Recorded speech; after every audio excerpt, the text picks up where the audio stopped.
Everyone, आज हम पढ़ने वाले हैं सेल के बारे में, जिसको हम बोलते हैं कोशिका। तो सबसे पहले स्टार्ट करते हैं सेल।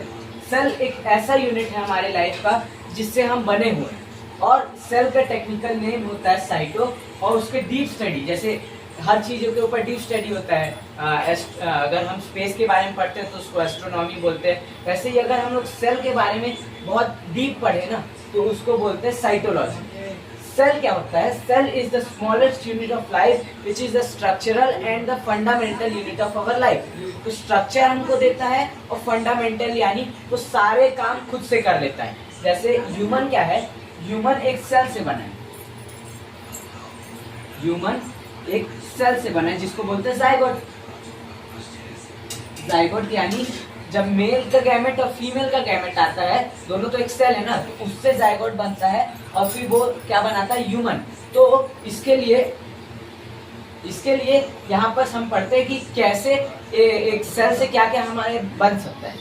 तो सबसे पहले सेल, जैसे फॉर एग्जांपल अगर हम कोई घर लेते हैं तो घर सबसे पहले बनता है ईंट से।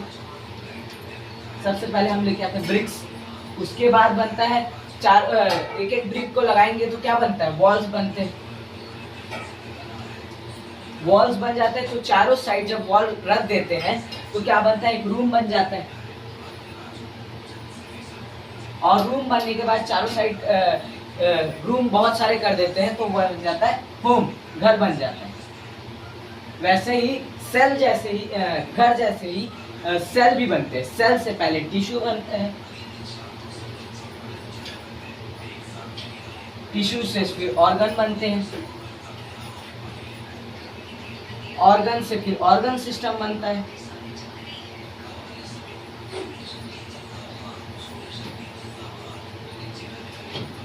और ऑर्गन सिस्टम से एक ऑर्गेनिज्म बनता है, यानी हम बन जाते हैं। तो अब मेरा आपसे ये क्वेश्चन है कि आपको सेल के बारे में कितना कुछ पता है। अब हम पढ़ने वाले हैं कि सेल जो है, स्मॉलेस्ट सेल, बिगेस्ट सेल, ये सब क्या होते हैं। तो वर्ल्ड में जो सबसे छोटा सेल है उसको बोलते हैं माइक्रोप्लाज्म। माइक्रोप्लाज्म जो है वो न्यूक्लियर माइक्रोस्कोप से भी देखोगे ना तो आपको बहुत छोटा दिखेगा। तो माइक्रोप्लाज्म जो है तो क्या बोलते हैं? वर्ल्ड का सबसे छोटा सेल है। और सबसे बड़ा सेल होता है ऑस्ट्रिच के एग में, ठीक है, शुतुरमुर्ग के अंडे में सबसे बड़ा सेल होता है, जो उसका येलो वाला पार्ट होता है चारों साइड से, उसका फिलामेंट से भरा हुआ रहता है ना, वो रहता है उसका सेल। तो ऑस्ट्रिच का एग सबसे बड़ा सेल होता है। उसके बाद जो ह्यूमन बॉडी में सबसे बड़ा सेल होता है वो होता है ओवम, यानी फीमेल गैमेट में होता है। और उसके बाद जो मेल में रहता है मेल में जो रहता है स्पर्म का, वो रहता है smallest cell of the human, ठीक है। ये होता है स्मॉलेस्ट एंड बिगेस्ट सेल। तो अब हम देखने वाले हैं इन्वेंशन ऑफ द सेल। तो इन्वेंशन ऑफ द सेल दो लोगों ने किया है, सेल थ्योरी भी 2-3 लोगों ने दिया है। तो सबसे पहले देखते हैं इन्वेंशन किसने किया है। तो invention of the dead cell किया है रॉबर्ट हुक ने, जो 1665 में कॉर्क जो होता है ना, कॉर्क क्या है? जो वाइन होते हैं, वाइन बॉटल्स होते हैं, उनमें आप देखोगे कि लकड़ी का एक कैप लगे रहता है। वो जो कॉर्क होता है, लकड़ी का छाल जिसको बोल सकते हैं हम लोग, वही होता है कॉर्क। उसमें उसने पहली बार देखा था डेड सेल को, क्योंकि वो लकड़ी का छाल वहां से निकल चुका है, बाहर आ गया है, इसीलिए उसने डेड सेल को डिस्कवर किया था। किसने? रॉबर्ट हुक ने। अब देखते हैं लिविंग सेल का इन्वेंशन किसने किया। तो जैसे रॉबर्ट हुक ने जो डेड सेल का किया था, वैसे ही एंटोनी वैन लेeuwenhoek ने पानी के अंदर, जो पॉन्ड है उसमें पानी होता है, तो उसके अंदर में जो बैक्टीरिया फ्लोट कर रही हैं, उनसे उसने वाटर के अंदर के सेल को डिस्कवर किया था। तो लिविंग सेल का डिस्कवरी किया था एंटोनी वैन लेeuwenhoek। अब हम इसमें देखने वाले हैं लॉन्गेस्ट एंड सेल डिवीजन। तो हमारे बॉडी में एक सेल होता है जिसको बोलते हैं न्यूरॉन सेल। वो हमारे बॉडी का सबसे लॉन्गेस्ट सेल होता है, जो हमारे ब्रेन में होता है, और इसी में सेल डिवीजन नहीं हो पाता है। इसी वजह से जो पुलिस वाले रहते हैं वो बोलते हैं कि हेलमेट लगा के चला करो, क्योंकि अगर इसमें एक बार लगेगा तो ब्रेन हमारा रिकवर नहीं हो पाएगा। जो सेल डिवीजन होता है वो हमारे ब्रेन में नहीं हो पाता है, और लॉन्गेस्ट जो सेल होता है उसको न्यूरॉन सेल बोलते हैं, जो हमारे ब्रेन में होता है। न्यूरॉन सेल हमारे सारे रिफ्लेक्स एक्शंस और जो ब्रेन मसलरीज होते हैं ना, उनको सबको संभालता है न्यूरॉन सेल्स। और जो सेल डिवीजन होता है वो ब्रेन में नहीं होता है, और जो सबसे ज्यादा सेल डिवीजन होता है जो बहुत जल्दी रिकवर कर सकता है वो ऑर्गन है लीवर। लीवर एक ऐसा ऑर्गन है जिसको अगर हम लोग काट के अलग से निकाल भी देंगे ना तो वापस वो रिकवर होके ठीक हो सकता है। अब हम देखने वाले हैं सेल और उसके प्लांट के सेल्स के टाइप्स के बारे में। तो सबसे पहला है प्लाज्मा मेम्ब्रेन, जो प्लांट्स में होता है सिर्फ, और नॉर्मल हम एनिमल्स के में नहीं होता है। तो प्लांट जो प्रोटीन से बना रहता है, जो प्लाज्मा मेम्ब्रेन होता है, और जो सेल वॉल होता है वो सिर्फ प्लांट में ही रहता है और जो प्रोटेक्शन का काम आता है। तो सेल मेम्ब्रेन जो रहता है, ये सेल है अगर ऐसा, तो ये जो वाला पार्ट है बाहर वाला वो है सेल मेम्ब्रेन जो प्रोटीन से बना हुआ है, और उसके एक बाहर में पार्ट है ये, इसको बोलते हैं सेल वॉल, जो प्रोटेक्शन का काम आता है ताकि inner part of the cell में कोई भी हार्म मत पहुंचे, कोई भी दिक्कत मत आए। अब हम पढ़ने वाले हैं ह्यूमन सेल के बारे में, जिसमें अलग अलग टाइप्स होते हैं। तो ह्यूमन सेल एक 90% या फिर 80% प्लांट से मिलता हुआ रहता है। इसमें हम पढ़ने वाले हैं सबसे पहले माइटोकॉन्ड्रिया के बारे में। माइटोकॉन्ड्रिया हमारे बॉडी का पावर हाउस है। जैसे हम लोग कुछ भी काम करेंगे, मैं यहाँ से दौड़ूंगा तो यहाँ चलने में मेरा बॉडी 1% भी एनर्जी जनरेट कर रहा है, तो हमारे सेल का माइटोकॉन्ड्रिया उसको जनरेट करता है, जिसको माइटोकॉन्ड्रिया को powerhouse of the cell बोलते हैं, जो हमारे बॉडी तक पूरा एनर्जी देता है। इसका इन्वेंशन अल्टमैन ने किया था, और इसमें क्या होता है, ग्लूकोज का फॉर्मेशन होता है। जो 38 एटीपीज होते हैं वो एक ग्लूकोज बनाता है, जिसको बोलते हैं क्रेब्स साइकिल, जिससे हमारे बॉडी में एनर्जी जनरेट होता है। आपको पता होगा कि ग्लूकोज जो है इंस्टेंट एनर्जी का काम करता है, इसीलिए ये जो माइटोकॉन्ड्रिया है इसी को कहते हैं powerhouse of the cell. और इसमें जो माइटोकॉन्ड्रिया है, जैसे माइटोकॉन्ड्रिया, तो इसके बाहर में सेल ऑर्गेनल्स के बाहर में ऐसे वॉल बने रहता है, जिसको बोलते हैं क्रिस्ट।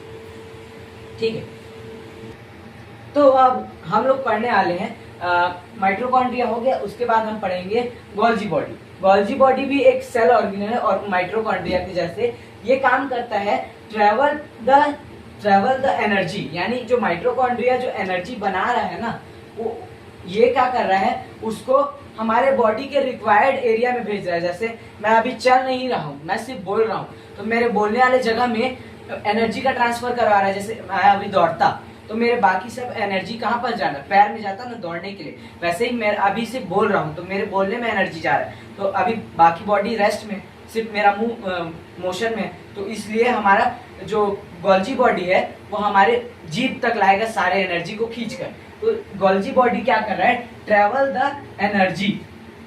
इसका इन्वेंशन कैम्यूलो गोल्जी ने किया था। ये भी एक सेल ऑर्गेनल।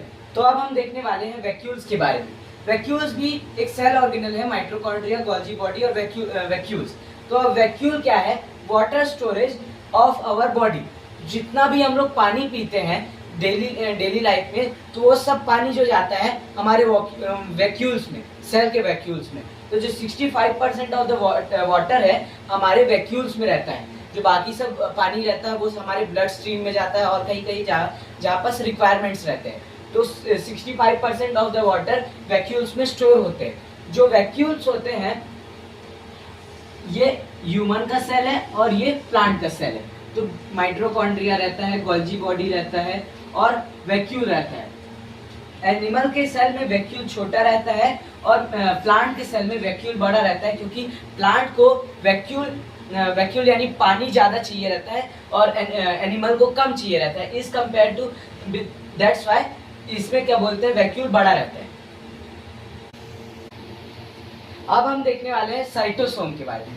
साइटोसोम हमारे बॉडी में क्या कर रहा है कि जैसे अगर मेरा यहाँ पास कट गया, ऐसे चाकू आकू से कट गया, तो यहाँ पर जितना ज़्यादा सेल डिवीजन होगा उतने जल्दी वो रिकवर होगा। तो जो सेल डिवीजन है वो देख रहा है साइटोसोम, जो सेल के अंदर का सेल ऑर्गेनल है साइटोसोम, वो सेल डिवीजन के लिए रिस्पॉन्सिबल है। जो बोबरी है, इसने सेल डिवीजन को इन्वेंट किया था या फिर इसके बारे में बताया था। जो मोस्ट सबसे ज़्यादा जो सेल डिवीजन होता है वो लीवर में होता है, मैं बता चुका हूँ आपको, और ब्रेन में सेल डिवीजन नहीं होता।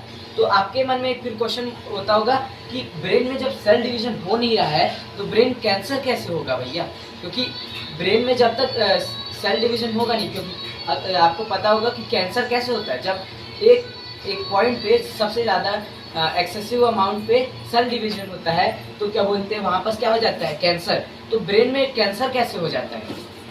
तो उसके लिए रिस्पॉन्सिबल है उसका गैलीलियम सेल। इसमें ब्रेन में जो रहता है 90% न्यूरॉन सेल होता है जिसमें सेल डिवीजन नहीं होता, पर जो 10% गैलीलियम सेल होता है उसमें ही सेल डिवीजन हो सकता है। उसकी वजह से आपका ब्रेन में ट्यूमर बन सकता है, कैंसर हो सकता है। तो जो 10% गैलीलियम है वो आपके कैंसर के लिए रिस्पॉन्सिबल है। तो सेल डिवीजन बोबरी ने इन्वेंट किया था और सबसे ज़्यादा लीवर में होता है, सबसे कम ब्रेन में होता है, 90% न्यूरॉन होता है, 10% गैलीलियम सेल होता है। अब है एंडोप्लाज्मिक रेटिकुलम, जिसको बोलते हैं ईआर। तो एंडोप्लाज्मिक रेटिकुलम दो टाइप के होते हैं। एक पहला होता है स्मूथ ईआर यानी स्मूथ एंडोप्लाज्मिक रेटिकुलम, और एक होता है रफ ईआर यानी रफ एंडोप्लाज्मिक रेटिकुलम। तो जो स्मूथ ईआर होता है वो हमारे बॉडी में फैट बनाता है जिसको वसा बोलते हैं। तो जो स्मूथ रहता है वो वाला पार्ट क्या बोलते हैं, हमारे बॉडी में फैट जनरेट करता है, स्मूथ ईआर। और जो रफ ईआर होता है वो हमारे बॉडी में प्रोटीन जनरेट करता है। इसी में थोड़ा अमाउंट में राइबोसोम भी होता है। राइबोसोम वो है जो हमारे बॉडी में क्या जनरेट कर रहा है, प्रोटीन जनरेट कर रहा है। राइबोसोम प्रोटीन जनरेट करने का काम करता है, ठीक है। तो इसमें दो टाइप है, स्मूथ ईआर और rough ER. Smooth ER fat बना रहा है और रफ ईआर प्रोटीन बना रहा है, जनरेट करता है। दरअसल ये जो लाइसोसोम है एक सुसाइड बॉम्बर का काम करता है। जैसे मैं अच्छा काम नहीं करूंगा तो कोई आके मेरे को मारेगा, वैसे ही जो लाइसोसोम है वो दूसरों को जाके मारता है। जैसे न्यूक्लियस क्या कर रहा है, कंट्रोल कर रहा है, सबको देख रहा है कि तुम काम कर रहे हो कि नहीं, तुम काम कर रहे हो कि नहीं। अगर कोई भी सा काम नहीं करेगा तो न्यूक्लियस बोलेगा, लाइसोसोम को बोलेगा कि जाके उसको मारो। तो वो क्या करेगा, अपना हाइड्रोलाइटिक एनर्जी उसके ऊपर डाल देगा। फिर वो क्या हो जाएगा, ब्लास्ट हो जाएगा। जो भी ऑर्गेनल ठीक से काम नहीं कर रहा है उसकी वजह से सेल मर भी सकता है, सेल डेड हो जाता है। लाइसोसोम जैसे आपको कोई मारेगा, बहुत जोर से मारा है, डंडे से मार दिया कोई, तो उससे क्या होगा, आपके हाथ में क्या पड़ जाएगा, लाल हो जाएगा, फिर क्या बोलते हैं, काला हो जाएगा। तो जो आपका लाइसोसोम है वहां पर सबको ब्लास्ट कर दिया, उसकी वजह से जो आपका स्किन है क्या हो गया, रेड हो गया। तो लाइसोसोम एक सेल ब्लास्टर है, वो अगर फटेगा ना तो हमारे सेल को क्या कर देगा, डेड सेल बना देगा। अगर हमको अब हमारा लास्ट टॉपिक लाइसोसोम। लाइसोसोम को इन्वेंट किया था डी डॉडी ने, जो एक हाइड्रोलिक एनर्जी जनरेट करता है। दरअसल ये जो लाइसोसोम है एक सुसाइड बॉम्बर का काम करता है। जैसे मैं अच्छा काम नहीं करूंगा तो कोई आके मेरे को मारेगा, वैसे ही जो लाइसोसोम है वो दूसरों को जाके मारता है। जैसे न्यूक्लियस क्या कर रहा है, कंट्रोल कर रहा है, सबको देख रहा है कि तुम काम कर रहे हो कि नहीं, तुम काम कर रहे हो कि नहीं। अगर कोई भी सा काम नहीं करेगा तो न्यूक्लियस बोलेगा, लाइसोसोम को बोलेगा कि जाके उसको मारो। तो वो क्या करेगा, अपना हाइड्रोलाइटिक एनर्जी उसके ऊपर डाल देगा। फिर वो क्या हो जाएगा, ब्लास्ट हो जाएगा। जो भी ऑर्गेनल ठीक से काम नहीं कर रहा है उसकी वजह से सेल मर भी सकता है, सेल डेड हो जाता है। लाइसोसोम जैसे आपको कोई मारेगा, बहुत जोर से मारा है, डंडे से मार दिया कोई, तो उससे क्या होगा, आपके हाथ में क्या पड़ जाएगा, लाल हो जाएगा, फिर क्या बोलते हैं, काला हो जाएगा। तो जो आपका लाइसोसोम है वहां पर सबको ब्लास्ट कर दिया, उसकी वजह से जो आपका स्किन है क्या हो गया, रेड हो गया।